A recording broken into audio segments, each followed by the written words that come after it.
अभी हम characteristic X-rays को देखने जा रहे हैं कि ये कैसे जनरेट होती हैं। ब्रह्मस्टारलैंग या ब्रेकिंग रेडिएशंस के बारे में हमने प्रीवियसली देख लिया है।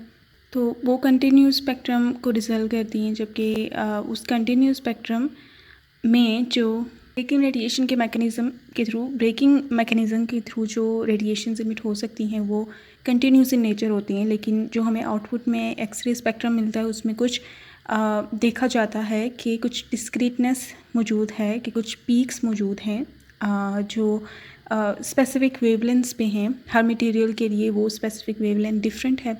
और अगर आप सिमिलर एलिमेंट को ले रहे हो तो जहाँ पे भी हो, आप जहाँ पे भी एक्सपेरिमेंट कर रहे हो, तो वो अगर आपने इंसिडेंट इलेक्ट्रॉन की एनर्जी सेम रखी है तो आपको रिजल्टिंग जो उसका स्पेक्ट्रम मिलता है उसमें जो पीक्स हैं वो एग्जैक्टली उसी पॉइंट पे लाई कर रही होती हैं जैसे कोई और दुनिया में मौजूद इंसान कर रहा होगा similar experiment. Means these are characteristic to that material.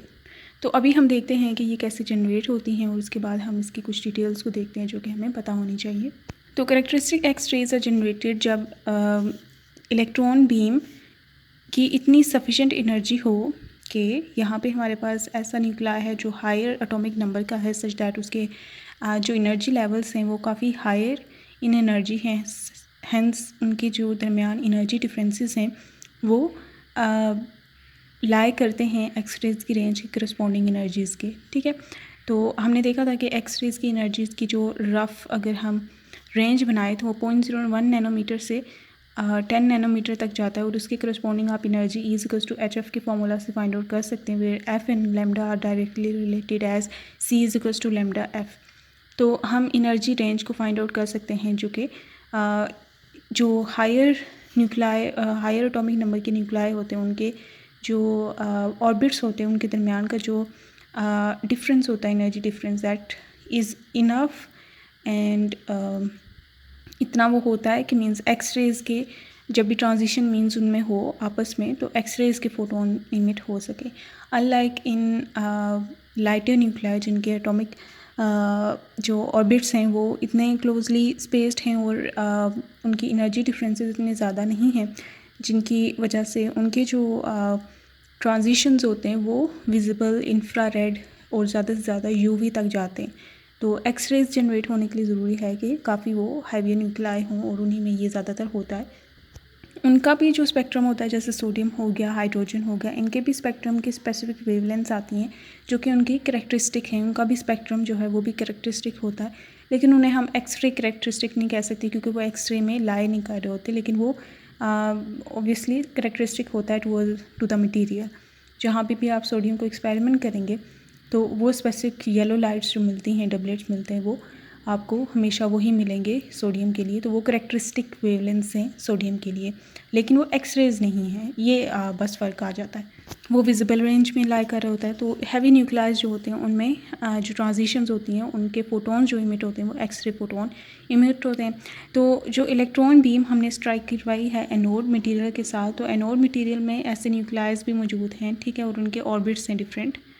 ठीक है, तो लेट्स से इलेक्ट्रॉन जो कि हाईली एनर्जेटिक है वो इतनी एनर्जी रखता है कि इलेक्ट्रॉन जो कि यहाँ किसी इसमें भी हो सकता है, इसमें भी हो सकता है, इसमें भी हो सकता है, तो मैं इनर मोस्ट को पहले लेती हूँ। ये भी हो सकता है, ये भी, कोई भी ऑर्बिट के इलेक्ट्रॉन को वो नॉकआउट कर सकता है। तो लेट्स से इसके पास इतनी इनफ एनर्जी थी कि इसने इस इलेक्ट्रॉन को जो कि यहाँ पे था उसको नॉकआउट कर दिया और वो बाहर चला गया। ठीक है, इस इलेक्ट्रॉन को नॉकआउट कर दिया। इतनी मतलब एनर्जी थी जितनी इसकी बाइंडिंग एनर्जी थी टू द न्यूक्लियस। जिस एनर्जी से ये बाउंडेड था टू द न्यूक्लियस, अगर वो इक्वल एनर्जी आप प्रोवाइड कर दो तो वो तो इलेक्ट्रॉन बाहर चला जाएगा और यहाँ पे एक वैकेंसी जनरेट हो जाएगी जो कि है शॉर्टेज ऑफ इलेक्ट्रॉन। तो जो हायर ऑर्बिट में इलेक्ट्रॉन्स हैं वो फिर जंप करके इस वैकेंसी को फिल आउट करेंगे to get a more stable state. Stable state ये होती है कि लोअर जो एनर्जी लेवल्स हैं वो पहले फिल्ड अप कम्प्लीटली हो जाएं और हायर एनर्जी लेवल में वैकेंसी होना, that is a better state than to have vacancy in the lower energy states. तो इसलिए इस अनस्टेबल स्टेट को ख़त्म करने के लिए अपर इलेक्ट्रॉन जो आउटर ऑर्बिट्स में है, कोई भी ऑर्बिट का हो सकता है, वो इसके एडजेसेंट ऑर्बिट भी हो सकता है, ये वाला भी और हायर भी, तो कोई भी एट रैंडम हो सकता है कि इलेक्ट्रॉन जंप करेगा और इस वैकेंसी को फिल अप कर देगा और ड्यूरिंग दैट जंप वो ट्रांजिशन करेगा और ट्रांजिशन के रिज़ल्ट में वो एक्सरे फोटोन को इमिट करेगा। ठीक है, तो अगर आपके पास इलेक्ट्रॉन्स काफ़ी इनफ एनर्जी के हैं तो ये जो एब्जॉर्प्शन है ना ये ज़्यादा होती है, मतलब इलेक्ट्रॉन को नॉकआउट करना ये फिर मोर फ्रिक्वेंटली होता है, सच दैट जब आपके पास ग्राफ्स बनते हैं, ठीक है, तो ग्राफ्स में इस तरह की पीक्स आपको मिलती हैं जिसमें देखा जाता है कि एक इवेंट बहुत ज़्यादा हुआ है, ठीक है, स्पेसिफिक एब्जॉर्प्शन एटम्स ने की, तो बहुत सारे यहाँ पे एटम्स एट रैंडम मौजूद होते हैं। ये वाला प्रोसेस ये तो ब्रेकिंग रेडिएशन से एट होता रहता है और ये नॉर्मल ही होता अगर ये ऐसे मतलब ब्रेकिंग रेडिएशन के थ्रू अगर करेक्टरिस्टिक एक्सरेज वाला फिनोमेना ना हो रहा होता। तो कुछ ऐसे फोटोन्स हैं जो आए हैं फ्रॉम दोज एटम जिनकी ट्रांजिशन हुई और ट्रांजिशन के नतीजे में उन्होंने उन सब एटम्स ने, क्योंकि हर एटम की स्पेसिफिक ही वेवलेंथ है ना, तो उन्होंने लेट्स से वो F1 को कर सकते हैं, F2 को कर सकते हैं या F3 को कर सकते हैं, तो इन तीनों में से कोई करेंगे ना, इससे अलावा तो नहीं, सच दैट कि वो ट्रांजिशन रूल्स को भी फॉलो करते हैं। सिलेक्शन रूल्स को, सिलेक्शन रूल्स बताते हैं हमें कि कौन सी ट्रांजिशंस हैं जो कि मोस्ट प्रोबेबल हैं होना, और जो सिलेक्शन रूल्स में नहीं आ रही होती ना वो ट्रांजिशंस होती हैं जिनकी प्रोबेबिलिटी होने की बहुत ही कम होती है, नॉन ज़ीरो होती है, लेकिन मतलब बहुत ही रेयर वो होती हैं। तो मोस्ट प्रोबेबली जो होती हैं ट्रांजिशंस वो लेट्स से इन 3 पे होंगी। तो तमाम एटम जो तमाम के तमाम एटम जो इसमें मौजूद हैं जिनके इलेक्ट्रॉन नॉकआउट हुआ है वो तमाम के तमाम इन तीनों में से किसी फ्रिक्वेंसी को इमिट करेंगे और हैंस उस तरह से हमें बहुत सारे आइटम जब मिल के करेंगे, जैसे ये 50 मिल गई हमें, ये 40 मिल गए और ये 100 मिल गए, तो ये पीक्स फिर जो है उनको शो करेंगी, क्योंकि सारों के सारों ने 3 थैलों में ही अपना सारा राशन डाला है, तो वो फिर पीक्स की फॉर्म में नज़र आएगा, जबकि इन सब ने एवरेज काम ही किया है, लेकिन इन्होंने इन तीनों की तरफ फेवरेबल रिस्पॉन्स किया है कि इन्होंने यही स्पेसिफिक वेवलेंथ इमिट की, दैट इज़ वाई ये पीक्स मिली। मतलब ये बहुत सारे फोटोन जो हैं इस फ्रिक्वेंसी के मिल जाते हैं इस तरह से, क्योंकि एक बायसनेस एक तरह के आगे ना कि यही इमिट होंगे बस। तो ये जो पीक्स आती हैं स्पेक्ट्रम में, that are due to the characteristic X rays का कंट्रीब्यूशन, और बाकी ये जो है ये ब्रेकिंग का ही है। और अब हम देखते हैं, हमने ये देख लिया है कि किस तरह से इलेक्ट्रॉन जब इंटरैक्ट करते हैं एटम के साथ तो वो उसके इलेक्ट्रॉन्स को नॉकआउट कर सकते हैं अगर उनके पास इनफ एनर्जी है, और नॉकआउट करने के बाद इस अनस्टेबल स्टेट को जिसमें इनर शेल इलेक्ट्रॉन में वैकेंसी है इसको ख़त्म करने के लिए आउटर इलेक्ट्रॉन्स वैकेंसीज को फिलअप करते हैं और फोटोन्स को इमिट करते हैं। And if the energy level differences are enough then they will emit the X ray photons और सम स्पेसिफिक energies और स्पेसिफिक फ्रिक्वेंसीज या स्पेसिफिक वेवलेंथ्स की, जो कि in the form of peaks appears in the X ray spectrum, जो कि हमें eight output मिलता है। अभी हम देखते हैं कि इसके लिए क्या क्या नोटेशंस यूज़ की जाती हैं। ऑर्बिट्स को हम नेम करते हैं और फिर हम एक्सरे लाइंस को नेम करते हैं कि क्या क्या हो सकती हैं। तो ऑर्बिट्स अगर देखें तो n=1 के करस्पॉन्डिंग फर्स्ट ऑर्बिट जो है उसको हम नेम करते हैं के, आगे ABC यूज़ होगी, KLMNOP आगे सोन, ठीक है।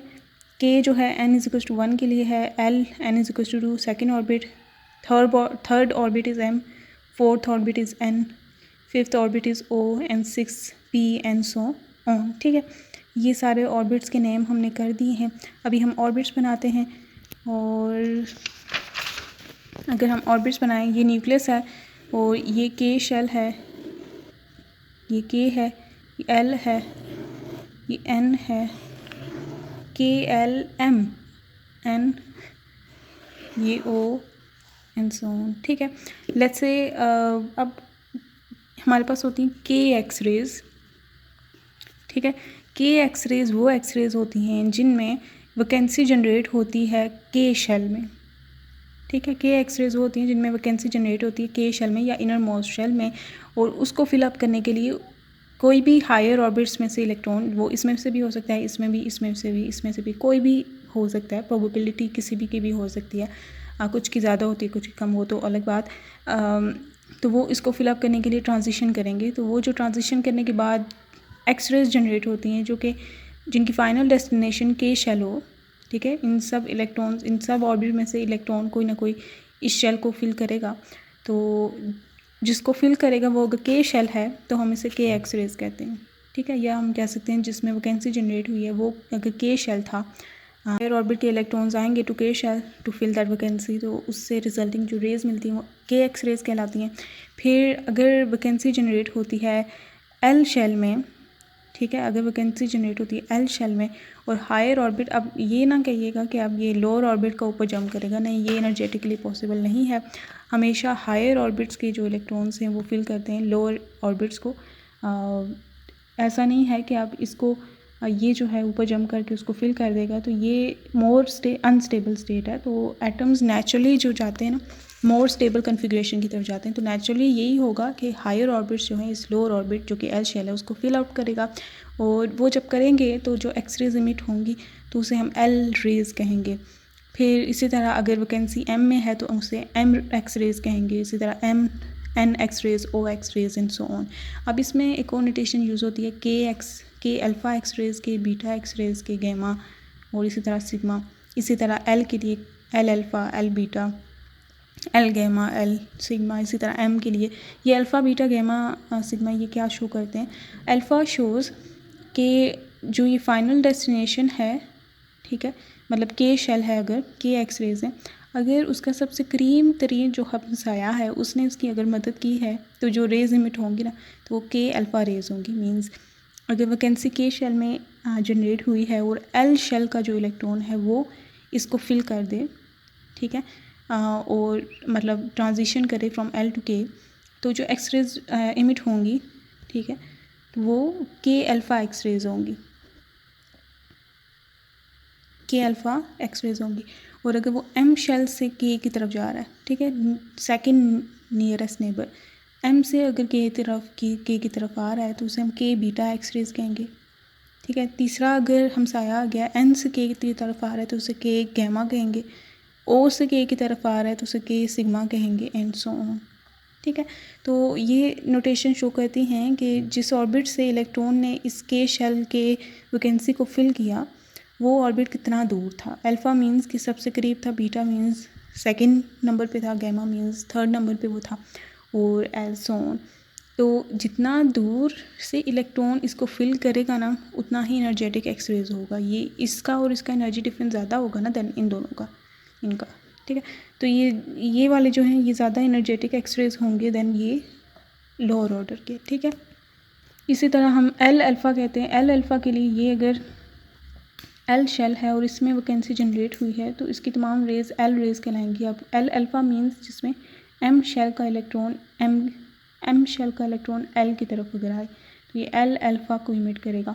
अगर एन का एल की तरफ आए तो ये एल बीटा इमिट करेगा। अगर ओ से एल की तरफ आए तो एल गैमा इमिट करेगा, और इसी तरह सिग्मा और सो ऑन। तो और एम का भी एम अल्फ़ा कि अगर एन से इधर हो, एम बीटा अगर ओ से इधर आए हों, ठीक है। तो आई होप ये बात हमें क्लियर हो चुकी है। तो इसको ये लाइंस के फॉर्म में भी ड्रॉ किया जा सकता है कि ये लेट्स से के शेल है, K L M N O n is equals to 1 2 3 4 and 5, ठीक है। तो ये अगर के शेल है और हमने के अल्फ़ा रेज़ को ड्रॉ करना है, ये सारों के हमने लेवल्स को ड्रॉ कर दिया, तो के अल्फ़ा अगर ड्रॉ करना है तो वो क्या हो जाएगा, ये होगी लाइन के अल्फ़ा, ये एम से के की तरफ के बीटा, ये जो एन से इधर होगी ये के गैमा, और ये के सिग्मा। अगर एल के ड्रॉ करना है एल अल्फ़ा वो क्या हो जाएगा, नियरेस्ट मोस्ट जो उसका आएगा ये एल अल्फ़ा, ठीक है। फिर ये सेकंड नेबर वाला जब एल की तरफ आएगा ये एल बीटा, थर्ड वाला आएगा तो ये एल गैमा। एन है, एन से एम की तरफ अगर आए तो ये एम अल्फ़ा, ओ से अगर एम की तरफ आए तो ये M beta and so on. इसी तरह एन अल्फ़ा क्या हो जाएगा ओ से अगर, ओके। तो जितना ज़्यादा एनर्जी डिफरेंस होगा और जितना ज़्यादा शेल डिफरेंस होगा, शेल नंबर डिफरेंस होगा, उतनी ज़्यादा एनर्जेटिक एक्स रेज होंगी, ओके। कभी इसमें आ जाता है के अल्फ़ा 1 के अल्फ़ा 2, तो इसका क्या मतलब हुआ? इसका मतलब ये होता है कि sometimes due to spin orbit coupling या इन परटर्बेशंस के थ्रू ये जो शेल्स हैं ये फर्दर इनकी एनर्जी स्प्लिट हो जाती है कि अगर ये के शेल है ना तो ये स्प्लिट हो जाता है टू ई small very small spaced shells में, 2 शेल्स में ये स्प्लिट हो जाता है। ये के अल्फ़ा 1 है लेट्स से और ये के अल्फ़ा 2 है। अगर ट्रांजिशन इस वाले ऑर्बिट में हो रही है तो के अल्फ़ा 1 होगा और एल से अगर इस वाले में हो रही है तो के अल्फ़ा 2 इमिट होगी, तो स्लाइटली डिफरेंट इन एनर्जी आ जाए। तो ये मतलब ये स्प्लिटिंग की वजह से होता है। नेक्स्ट ये हमारे पास बाइंडिंग एनर्जीज़ हैं इलेक्ट्रॉन्स की इन टंगस्टन। ये बाइंडिंग एनर्जीज़ में और एनर्जी लेवल की जो हम स्पेसिफिक वैल्यू एलोकेट करते हैं उसका डिफरेंस ये होता है। बाइंडिंग एनर्जी वो एनर्जी है जो कि लेट्स से के शेल में इलेक्ट्रॉन है, ठीक है, ये के शेल है, ये एल शेल है, ये एम शेल है। के शेल में इलेक्ट्रॉन है, ये है न्यूक्लियस वेरी पॉजिटिवली चार्ज। तो इस के शेल के इलेक्ट्रॉन को नॉकआउट करने के लिए, नॉकआउट करना मीन्स फर्स्ट ऑर्बिट से इन्फिनिट ऑर्बिट तक लेके जाना, इन्फिनिटी पे, क्योंकि एनर्जी की वैल्यूज़ ऑफ बाइंडिंग ये कूलम पोटेंशियल ज़ीरो होता है ना इन्फिनिटी में जाके, तो वो आप ऐसे कहते होते हो मैथमेटिकली, तभी आप फाइंड आउट कर सकते हो। तो आप एनर्जी डिफरेंस फिर फाइंड आउट करते हो इसके लिए potential at infinity to potential right there. तो पोटेंशियल एट इन्फिनिटी तो ज़ीरो ही होता है, तो वो zero energy minus this energy, तो ये नॉर्मली नेगेटिव एनर्जीज आ रही होती हैं। यहाँ पे ये -70 किलो इलेक्ट्रॉन वोल्ट, ये -12 किलो इलेक्ट्रॉन वोल्ट, ये -2.8 kilo electron volt. Greater the negative energy greater it will be bounded state, means K shell की एनर्जी नेगेटिव है और 70 और मैग्नीट्यूड भी मतलब ज़्यादा और more negative the value is, it means it is more bounded to the state, to the system या किसी भी चीज़ में मोर बाउंडेड है। तो इनर इलेक्ट्रॉन्स जो होते हैं वो सबसे ज़्यादा बाउंडेड होते हैं न्यूक्लियस से, दैट इज़ वाई उनकी एनर्जी ज़्यादा नेगेटिव होती है और वो नेगेटिविटी कम होती जाती है as we move up the orbits, because ये इलेक्ट्रॉन्स जो हैं लेस बाउंडेड होते हैं टू द न्यूक्लियस और हेंस इनको रिमूव करने के लिए 2.8 किलो इलेक्ट्रॉन वोल्ट एनर्जी चाहिए होती है from the atom as a whole. तो ये वैल्यूज़ में आपने कंफ्यूज नहीं होना, इन अ सेंस कि हम जानते हैं कि एनर्जी जो इलेक्ट्रॉन्स की है, एनर्जी लेवल जो हायर एनर्जी लेवल्स होते हैं वो हायर एनर्जी पे होते हैं और वो होते भी हैं। आप देख सकते हैं अगर ये बाइंडिंग एनर्जीज़ है ना, बाइंडिंग एनर्जीज़ मैंने कहा वो एनर्जी डिफरेंस होती है, तो आप ज़ीरो माइनस करते होते हो, higher zero energy is the higher energy, ये नेगेटिव एनर्जी से तो ग्रेटर वैल्यू है ना, माइनस कर दें let's say -70 kilo electron volt, तो ये एनर्जी डिफरेंस आता है जो कि बाइंडिंग एनर्जी कहलाता है इलेक्ट्रॉन की इन फर्स्ट ऑर्बिट। तो ये ज़ीरो माइनस ये करेंगे तो माइनस माइनस प्लस हो जाता है ना, तो ये प्लस वैल्यू आती है अगर आप बाइंडिंग एनर्जी निकालें। लेकिन अगर आप एनर्जी ऑफ इलेक्ट्रॉन निकालना चाहते हैं तो वो आप इसको नेगेटिव वैल्यू कर दें, तो वो it is actually the energy of electron in the atom. तो मेरा ये मकसद था कि अगर बाइंडिंग एनर्जी आए तो उसका क्या मतलब होता है और एनर्जी लेवल एक्चुअली में क्या होते हैं, सच दैट कि ये अब वैल्यूज़ आ चुकी हैं। अब ये हायर एनर्जी लेवल है और ये लोअर एनर्जी लेवल है। ये जब ट्रांजिशन करेगा इधर से इधर एल से एम की तरफ, तो के अल्फ़ा रेज जो इमिट होंगी उनकी एनर्जी क्या होगी, that will be higher orbit that is -12 minus lower orbit that is this kilo electron volt unit में ही है। -12 + 70 किलो इलेक्ट्रॉन वोल्ट आ जाएगा, that is 58 kilo electron volt. के अल्फ़ा जो टंगस्टन के लिए होगा वो 58 किलो इलेक्ट्रॉन वोल्ट का होगा। फर्दर स्प्लिटिंग हो जाए तो स्मॉल स्पेस में फॉर एग्जांपल ऐसे जिसमें थोड़ा सा फ़र्क हो, एनर्जी ये लेस से 58.1 है, ये लेस से 58.5 है, इतना सा डिफरेंस आता है अगर एनर्जी स्प्लिटिंग हो ड्यू टू सम परटर्बेशंस। तो ये मतलब के अल्फ़ा रे अगर हम फाइंड आउट करना चाहते हैं उसकी एनर्जी क्या होगी, तो वो हम 2 लेवल्स का एनर्जी डिफरेंस फाइंड आउट कर लेंगे। इसी तरह अगर हम फाइंड आउट करना चाहते हैं के बीटा के लिए क्या करेंगे हम, -2.8 हायर ऑर्बिट, ठीक है, उसे माइनस कर देंगे कि हम के बीटा फाइंड आउट करना चाहते हैं -70 से, तो ये किलो इलेक्ट्रॉन वोल्ट यूनिट में। तो ये जब हम करेंगे तो ये एनर्जी डिफरेंस हम देख सकते हैं कि ये 70 में से 2 माइनस करें तो 68 आता है, तो ये 67.2 किलो इलेक्ट्रॉन वोल्ट के बीटा की एनर्जी आती है, ठीक है।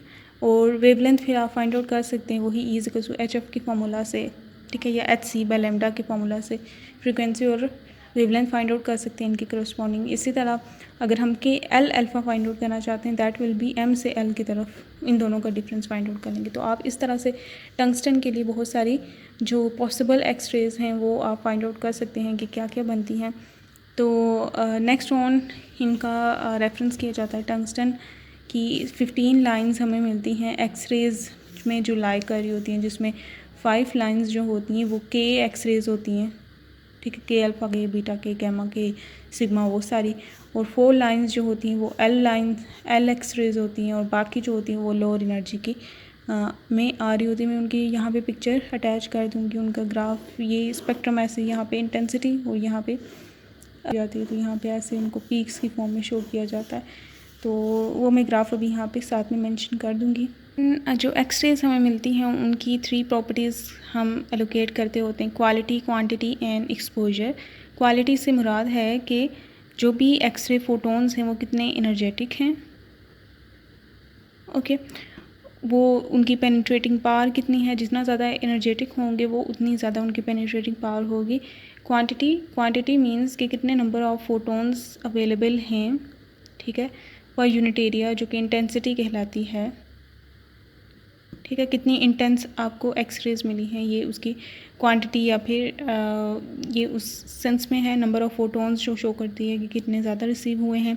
And exposure means the ionization that X-rays जो हमने प्रोड्यूस की हैं एक्सरे ट्यूब में कि कितनी आयनाइजेशन वो कर सकते हैं per unit air mass, ionising power हम कह सकते हैं। तो उसकी आयनाइजिंग पावर, उसकी इंटेंसिटी और उसकी पेनिट्रेटिंग पावर, ये हम जो है यूज़ करते हैं टू फिगर आउट कि हमें जो एक्सरेज मिली हैं वो किस तरह की होंगी, ठीक है। ये उसकी कुछ प्रॉपर्टीज़ हैं जो बहुत इंपॉर्टेंट होती हैं। और अब हम देखते हैं कि किस तरह से ये तीनों प्रॉपर्टीज़ इफ़ेक्ट होती हैं, ये तीनों या ये दोनों प्रॉपर्टीज़ स्पेशली इफ़ेक्ट होती हैं as we change some of the parameters, like if we change the potential difference between the anode and cathode, if we change the amount of electron जो इमिट हुए हैं, जिसे हम करंट भी कह सकते हैं कि कैथोड से एनोड की तरफ कितने ज़्यादा हमने इलेक्ट्रॉन्स को भेजा है, तो जिसे हम करंट यहाँ पे कहेंगे, ठीक है, कितना ज़्यादा करंट हमने वहाँ पे भेजा है, तो ये भी देखा जा सकता है।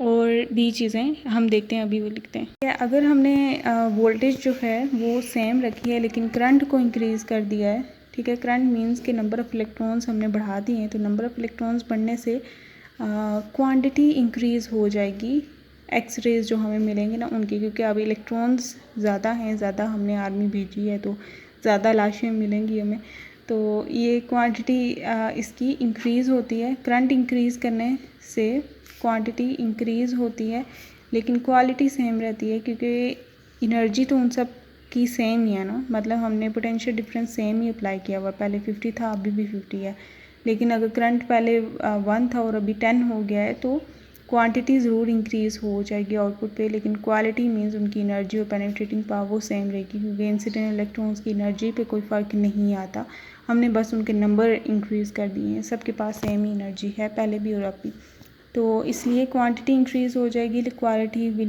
Not change. अगर हम वोल्टेज को इंक्रीज़ कर दें,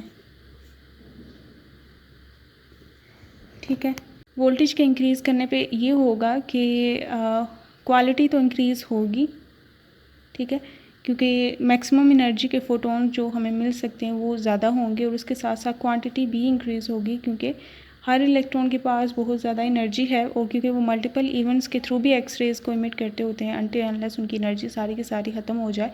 तो अगर एनर्जी ही बहुत ज़्यादा है तो वो मल्टीपल इवेंट्स ज़्यादा भी हो सकते हैं और वो ज़्यादा एक्सरेज को भी जनरेट कर सकते हैं। तो वोल्टेज इंक्रीज़ करने से क्वांटिटी और क्वालिटी दोनों इंक्रीज़ होती हैं, ठीक है। फिर आता है फिल्टरेशन प्रोसेस में हम ये करते हैं कि जो लोअर एनर्जी के फोटोन्स होते हैं उनको रिमूव कर देते हैं और higher energy photons, X-ray photons को रहने देते हैं।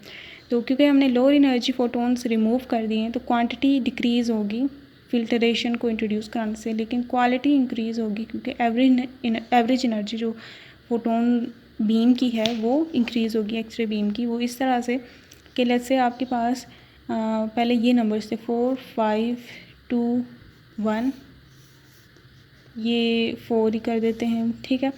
तो इनका अगर आप एवरेज निकालेंगे, ठीक है, इसका मैं एवरेज निकालती हूँ तो क्या हो जाएगा 4 + 4 + 5 + 2 + 1। जब हमारे पास ऐसा सिस्टम हो ना तो वो सिस्टम का हम एवरेज बिहेवियर देखते होते हैं क्या है। 4 4 8 2 10 16 ये बनते हैं। वो कितने नंबर हैं, ये 5 हैं। तो अगर इसका एवरेज निकालें तो हमारे पास बनता है 3.2, ठीक है।